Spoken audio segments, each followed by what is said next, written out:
For our lesson today, we use the Amplify science curriculum.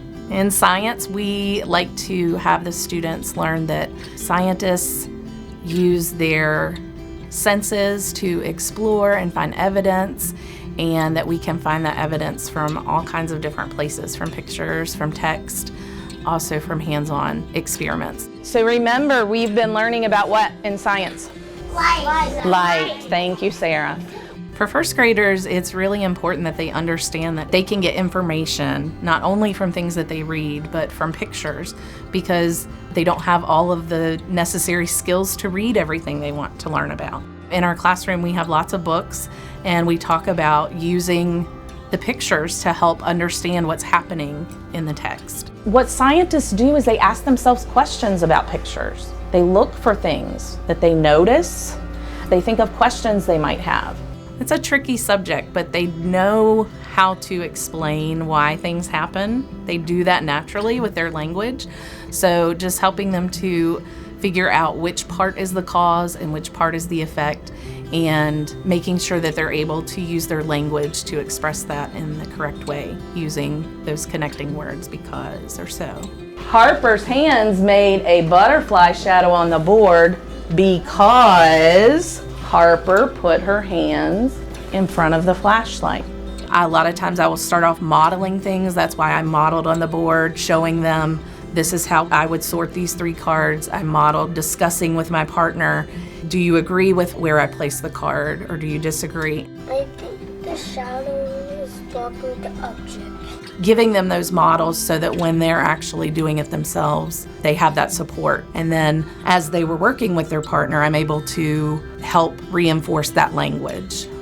So let's think about what could be a light source for outside. Oh, the sun is the light source.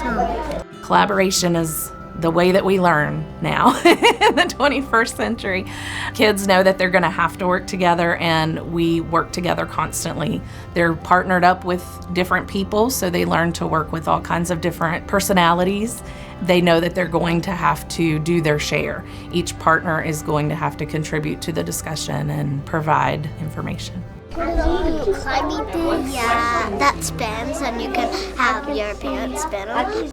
I like working with a partner because we get to talk about our feelings and we work together.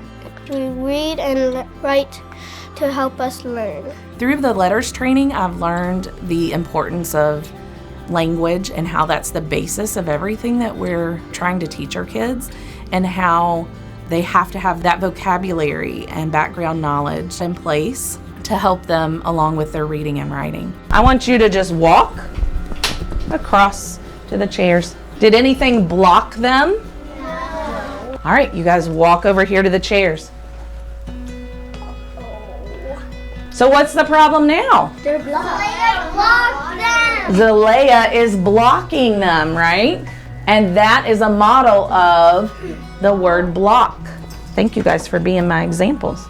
Lots of times when kids are young, their parents are reading them stories. So they're used to those fiction stories and narrative elements, but they're not as familiar with nonfiction texts. The reading and writing in science is all nonfiction text. The students are having to pull from that informational text, and so we're trying to teach them early on about the different text features, the table of contents, the glossary, like we looked at in the text that we were using.